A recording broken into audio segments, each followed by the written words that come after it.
j'espère que vous allez bien. On se retrouve aujourd'hui pour une nouvelle vidéo qui va être mon top et flop K-pop du mois de février. J'ai beaucoup de choses à vous dire et je vais pas trop tarder à parler de choses qui sont pas intéressantes. Alors commençons de suite et donc c'est parti.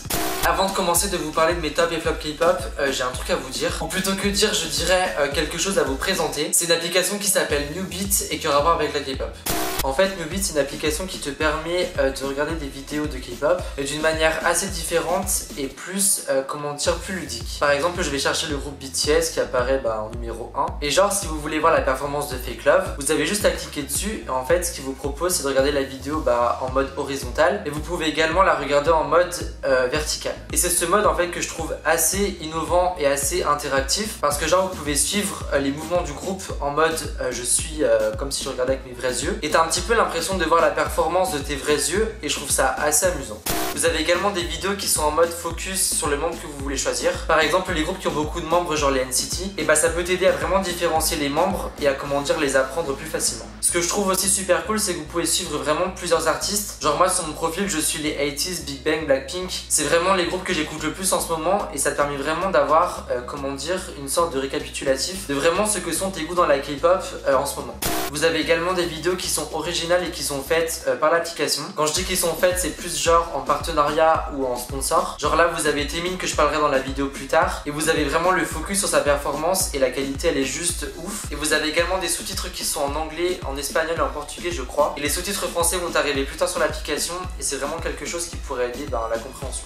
Vous avez également des playlists qui sont faites par des thèmes. Genre là, vous avez les groupes masculins avec des concepts qui sont sexy. Et si vous avez des recherches qui sont ciblées, ça peut vraiment vous aider. Il y a des nouvelles vidéos qui sont postées assez régulièrement. Et ce que je trouve vraiment bien, c'est que ça parle très souvent de groupes qui sont pas très connus. Et ça m'a permis de découvrir des groupes que je connaissais pas avant. Et c'est vraiment quelque chose de bien.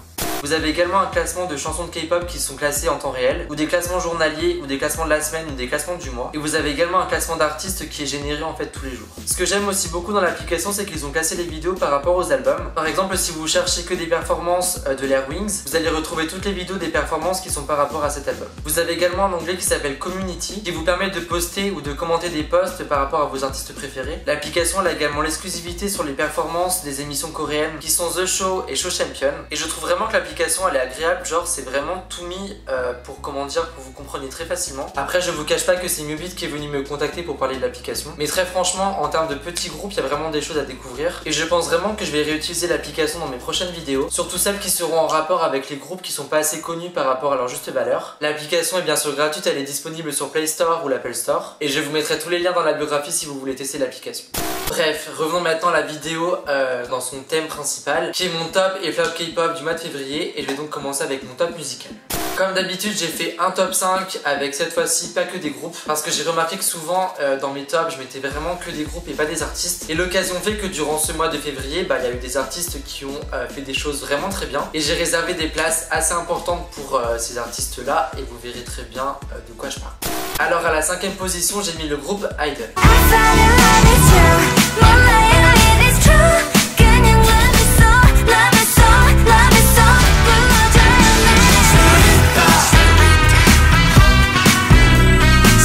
Alors Idol, c'est le dernier groupe du label Cube qui a lancé les groupes CLC, Pentagon, Beast, 4 Minutes. Et c'est un groupe qui a un concept assez girl crush. Et leur nouvelle chanson titre qui est Señorita, c'est vraiment une chanson assez particulière. Dans le sens où c'est une chanson qui est pas très facile d'accès je pense et qui est assez innovante. Je sais que le comeback a pas vraiment fait l'unanimité dans toutes les fanbases. Parce que le refrain il est quand même assez spécial et les couplets sont assez différents du refrain. Et le tout mélangé fait une chanson assez pas très facile d'accès et assez, moi je trouve ça innovant. Le mini-album est également très bon et s'il vous plaît écoutez la chanson What's Your Name. C'est vraiment un coup de cœur pour moi et c'est vraiment ce genre de titres qui font que la Cube sait produire des chansons qui sont assez innovantes et assez bonnes.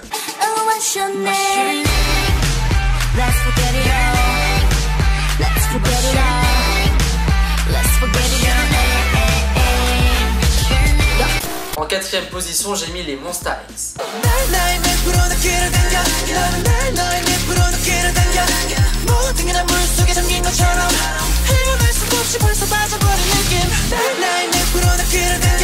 Les Monsta X qui sont revenus avec un nouvel album qui est juste j'ai pas de mots. L'album est vraiment très bon. Alligator, c'est vraiment dit d'une manière française, c'est vraiment dégueulasse. Mais bref, c'est une chanson qui est vraiment addictive et qui est vraiment puissante. Et les Monsta X, d'habitude, c'est pas un groupe qui me prend dans le cœur des choses. Mais là, pour le coup, j'ai vraiment accroché et leur album, il est vraiment très... le mot que je pourrais dire, très polyvalent, c'est-à-dire qu'on retrouve des chansons qui sont vraiment différentes. Genre d'un côté tu as la chanson No Reason qui est une chanson vraiment planante.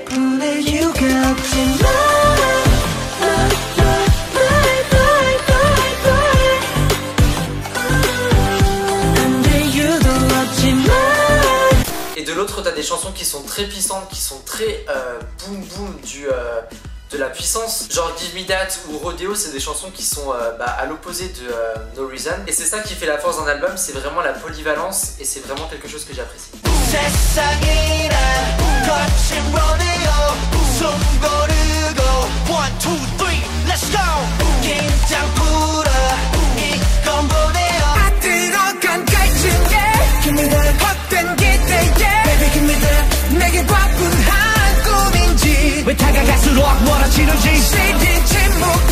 En troisième position, j'ai mis le groupe Easy.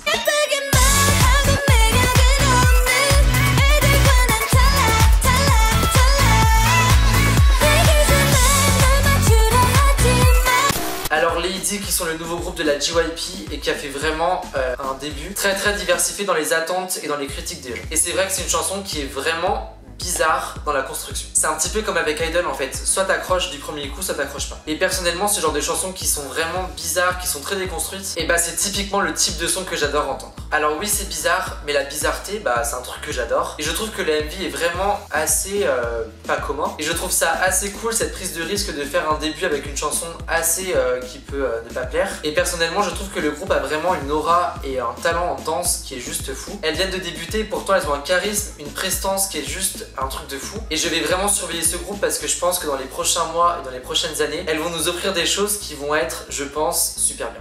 En deuxième position, j'ai mis les débuts solo de Hwasa.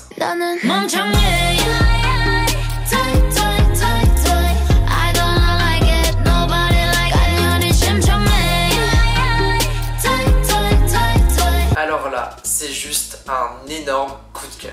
Hwasa fait partie du groupe Mamamoo et c'est une personne qui s'était fait vraiment critiquer durant les Mamas parce qu'elle avait fait une performance assez badass et assez, comment dire, girl power, et elle s'était pris des critiques vraiment assez haineuses et assez méchantes sur sa tenue et sur sa, comment dire, sur son mode de déplacement qui a été jugé comme étant assez vulgaire alors que personnellement je trouve que c'est pas du tout le cas. Et pourtant elle a fait ses débuts solo et quel début, c'est juste un truc de fou. La chanson c'est vraiment la chanson de K-pop que j'aime entendre. C'est simple, c'est powerful, c'est addictif, c'est juste trop bien. Et en plus de ça la chanson pour l'instant c'est un succès en Corée du Sud et c'est vraiment un gros fuck à toutes les personnes qui l'ont critiqué juste avant et qui maintenant sont en mode ah mais merde en fait elle a du succès. Et elle a du succès grâce à son charisme, grâce à ses performances qui sont assez girl power et c'est tout simplement le karma et je suis trop content pour elle parce que la chanson est vraiment belle. Et en première position j'ai mis Tell Me.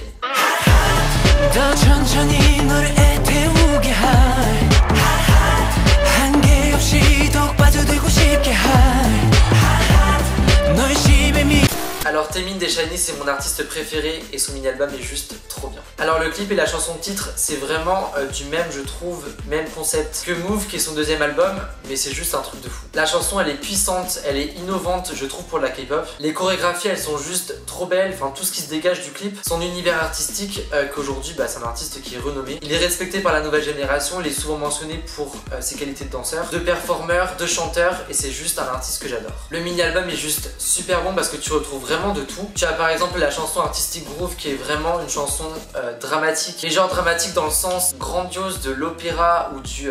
comment je pourrais l'expliquer en fait? Allez écouter la chanson et vous allez comprendre ce que je veux dire, mais c'est vraiment une chanson qui est ouf.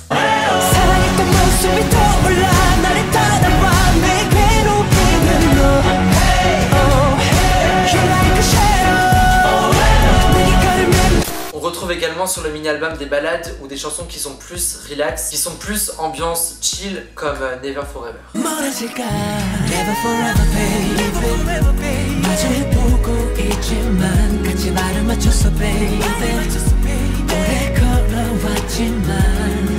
Passons maintenant à mon top et à mon surtout flop des événements du mois de février. Ces 3 sujets qui sont assez sérieux, qui sont très en rapport avec le fait que dans la K-pop, souvent ça part trop loin. Le premier sujet, c'est le cas des maltraitances qui ont été dévoilées sur internet d'un groupe de garçons chinois de pop chinoise. Je sais que pour le coup ça concerne pas directement la K-pop, mais on sait tous que les labels chinois, comme les labels coréens, souvent ils font des choses qui sont assez extrêmes et qui sont souvent too much. Et là pour le coup l'histoire elle est assez bizarre et elle est assez problématique. Alors en fait ça concerne le groupe Mr Tiger, qui est un groupe chinois qui a débuté ces derniers mois et qui ont participé à une émission chinoise qui s'appelle Idol Producer. C'est l'équivalent chinois de Produce 101, c'est-à-dire de faire un groupe temporaire et de le promouvoir sur une durée limitée pour, canaliser le succès. Et c'est durant leur participation qu'ils ont montré des images de leur manager qui les frappait avec une batte qui était une batte de baseball je pense. Et genre il les frappait et tu peux entendre les gémissements des membres et je trouve ça assez gênant.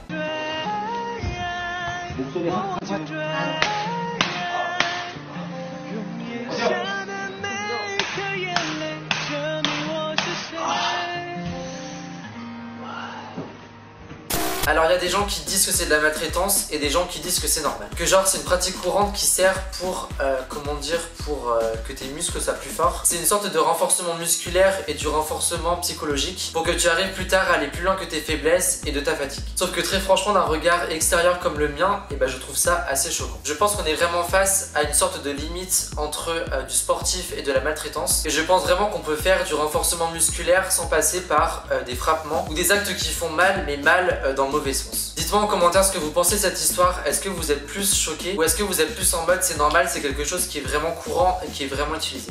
Le deuxième flop, c'est une histoire qui est encore pire dans l'horreur et dans le sordide. L'histoire concerne un groupe de K-pop qui ont accusé leur PDG de leur label de harcèlement sexuel et d'humiliation personnelle. Le groupe en question s'appelle 18 et c'est un groupe qui a participé à la 2e saison de Produce 101 et c'est un groupe qui n'a pas encore débuté officiellement en Corée du Sud et qui a fait que des promotions au Japon. C'est un groupe de 10 personnes et sur les 10 personnes en fait, il y a 6 membres qui ont porté plainte contre la directrice de leur agence pour harcèlement sexuel. Je vais vous lire la déclaration qui a été traduite par le site KGen et vous allez voir que c'est vraiment, je trouve, horrible. Le 18 janvier, nous avons déposé une plainte contre la représentante de notre agence ainsi que contre la femme de son petit frère, qui est un investisseur de la compagnie, pour avoir violé l'acte sur les violences sexuelles. Ce soir-là, les deux femmes ont molesté plusieurs trainees en touchant des parties de leur corps, ce qui a mené à de l'humiliation sexuelle et de l'humiliation personnelle. Les accusés exerçaient une forte influence sur les plaignants. Ainsi, les accusés ont abusé de la liberté et du libre arbitre des plaignants en utilisant leur statut et leur autorité pour les attoucher sexuellement. Les trainees, y compris les victimes et des mineurs, reçoivent un traitement psychiatrique. Parce qu'ils craignaient plus de dégâts à leur rencontre, ils ont envoyé une certification du contenu à leur compagnie, PDG et directeur, et ont demandé la suspension de leur contrat auprès du tribunal. De leur côté, les deux familles en bloc ces accusations. Et en fait, le groupe a demandé du soutien sur Instagram parce que vu que c'est un groupe qui n'a pas débuté, ils n'ont pas vraiment une fanbase et une communauté qui pourrait les soutenir. Et c'est eux-mêmes qui ont demandé du soutien par rapport à toute cette histoire et je trouve ça vraiment très triste. Alors certes, je suis pas le tribunal, je pourrais pas dire que tel ou tel a tort et tel ou tel a fait des choses mauvaises. Mais si l'histoire est vraie, c'est vraiment quelque chose d'horrible et quelque chose, je pense, qui est vraiment commun. Parce qu'on sait tous que les labels coréens, très souvent, ils abusent de fou et on est vraiment, désemparés par rapport à tout ça. Le troisième flop, c'est le comportement assez horrible et méchant qu'ont eu certaines personnes à l'encontre de la membre des ITZY, Chaeryeong. En fait, il y a des personnes ou des, comment on pourrait les appeler, les merdes, des gens qui sont plus bas que la merde, et en fait, ces personnes ont dit des choses vraiment méchantes sur le physique de Chaeryeong, en disant qu'elle était moche, qu'elle était dégueulasse, qu'elle avait les oreilles décollées, et genre sa mère, elle a fait quelque chose que je considère comme un énorme top. Elle a écrit une lettre envers ces personnes qui se permettent de dire des choses aussi horribles. Je vais vous lire la lettre et vous allez voir qu'elle est vraiment donneur de leçons et de savoir-vivre que certaines sous-catégories de merde devraient approuver et devraient vivre comme ça. Vous dites si facilement des choses qui pourraient être blessantes pour Chaeryeong. Elle est mon enfant, qui est plus précieuse que tout à mes yeux. Alors vous venez sur chaque vidéo et chaque article sur Chaeryeong, rien que pour la critiquer, l'attaquer, l'insulter et dire des choses qui pourraient la blesser. Si elle avait fait quelque chose qui mérite des critiques, il est clair qu'elle mériterait d'être critiquée. Mais vous jugez une fille de 19 ans sur son visage. Tout comme chaque personne a des charmes différents, chaque personne aime des styles différents. Je suis triste et blessée et en colère qu'une enfant gentille et précieuse soit autant critiquée. Vous n'êtes pas obligé de l'aimer, mais ne blessez pas mon enfant, je vous en supplie. Et juste cette histoire, elle montre quelque chose d'important. Elle montre que derrière une star ou une idole coréenne, en fait, il y a une famille. Et les sous-catégories de merde qui se permettent de faire des choses aussi haineuses, et ça touche pas que la personne en question, genre l'idole, ça touche vraiment toute sa famille. C'est triste d'arriver à un point où en fait, il faut que la mère fasse une lettre aussi explicative, afin que les gens puissent arrêter de faire des choses aussi haineuses et aussi impolies et aussi horribles. Et j'ai vraiment trouvé l'acte de la mère de faire une lettre assez courageux et assez respectueux. Dans le sens où ça mérite vraiment le respect respect et j'espère vraiment que les trucs aussi méchants sur sa fille vont s'arrêter.